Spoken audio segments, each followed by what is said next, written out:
Hey, it's Zach with the Mighty Electron, and I'm sure that by now you've heard of California's new law. By 2025, all new vehicle sales in California need to be electric. Now, if you're like me, some of your ICE vehicle loving friends have been coming to you, talking about what a bad idea they think this is and how it's going to ruin the grid and it's terrible. So I wanted to talk about a few things about this, really make 2 points. First of all, this isn't one of the points, but first of all, this video isn't about whether I'm pro or against the law. That's a different conversation. The point is that it's happening, so let's talk about it. The two main concerns that I hear from people are, number one, it's going to kill the California grid like right now. They can't even handle it right now. And number two, it's going to kill the California grid in 2035. They're not going to have time for all this. Here's what everybody seems to forget about. Okay, so we did some quick numbers, and California has 30 million vehicles on the road registered. 30 million road vehicles. Now that includes motorcycles, that includes trucks and things like that, but we're just going to say 30 million across the board.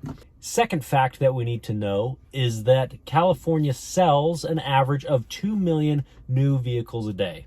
So here's what we got to keep in mind before we lose our minds about this law.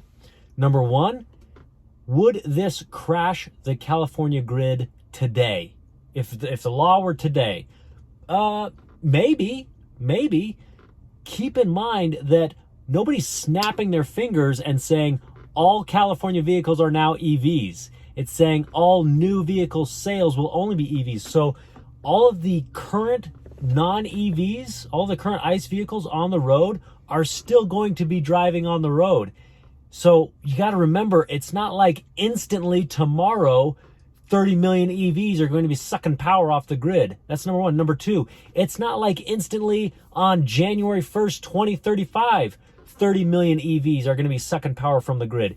It's going to be a long transition.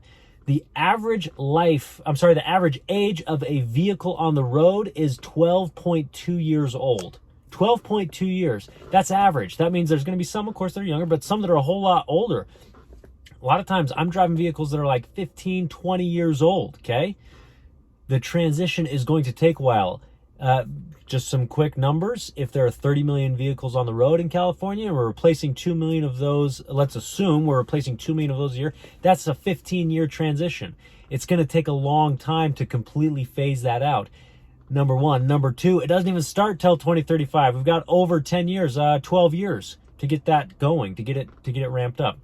So will there be bumps and bruises on the way? Like everybody loves to talk about the day after they announce the law, the California fires are raging and they say, don't charge your EVs. Ha, ha, ha, EVs stupid. Ha, ha, ha.